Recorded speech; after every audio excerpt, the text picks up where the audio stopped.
Great to be chatting to Gavin Fenter regarding the Tara LAING runners that will be taking part on Friday.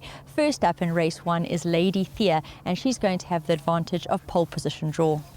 Yeah, Nadine, to be honest, we thought she would have won by now. Her work is really good.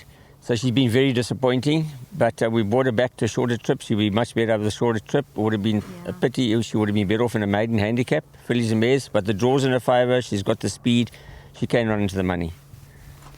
Oh, Mandy is new to the yard. We'll see her in action in race 2, and she hails from KZN originally.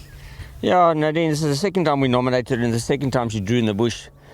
So I looked at a couple of videos and I saw that she comes from off the pace anyway, so whether she'd drawn 1 or 10, it didn't really matter. She came to us with a bit of a temperament. She's calmed down a hell of a lot. I'm very happy with that. Just to be safe, we're running her first time with the earmuffs on, just in case she gets a bit uptight on race day.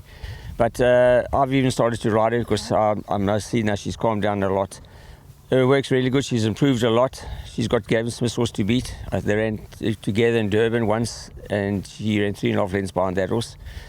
And that's the horse to beat, but she will run into the money. 2 runners in race 5, and we're going to start with 3 Cheers. Now, she looked to have just battled for pace in her last race, and in that respect, it could be quite interesting to see her trying the 1400. Yeah, we're trying her further because it was a bit sharp for her. But sadly, she won her second start and she got a big penalty for that.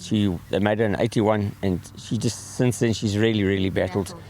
So yes, to be fair, they did drop her 2 kilos. She's now 77, but to be fair, I think she's about a 70.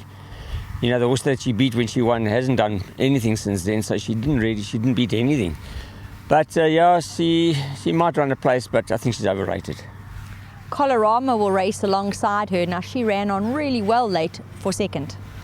Yeah, she loves the poly. This is now our last month of the poly, and we only got, I think, 1 meeting next month on the poly, so this will probably be a last run for a while.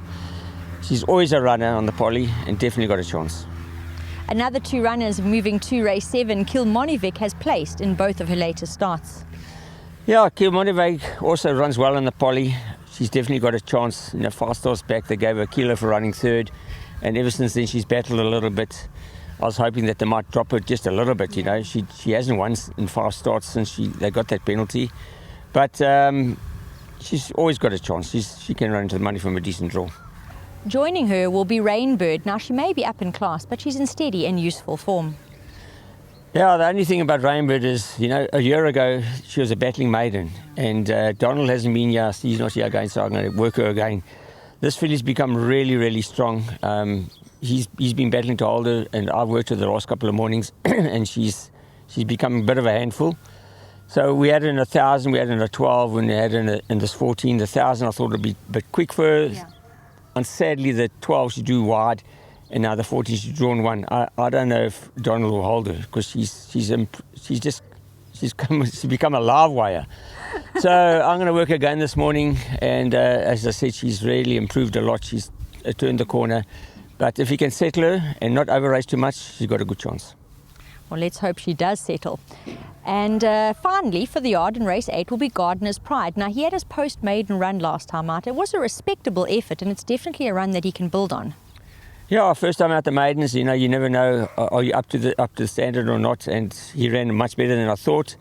He's drawn 8. Last time he was better drawn, but it'll be nice to have him back on the grass. Yeah. But he can run into the money here. But Cliffy Miller's also be a tough horse to beat. He's won 2 really good races. Yeah. He's going to be a hard nut to crack. But this is more a stepping stone for now we go back to the grass, and then we'll expect better runs.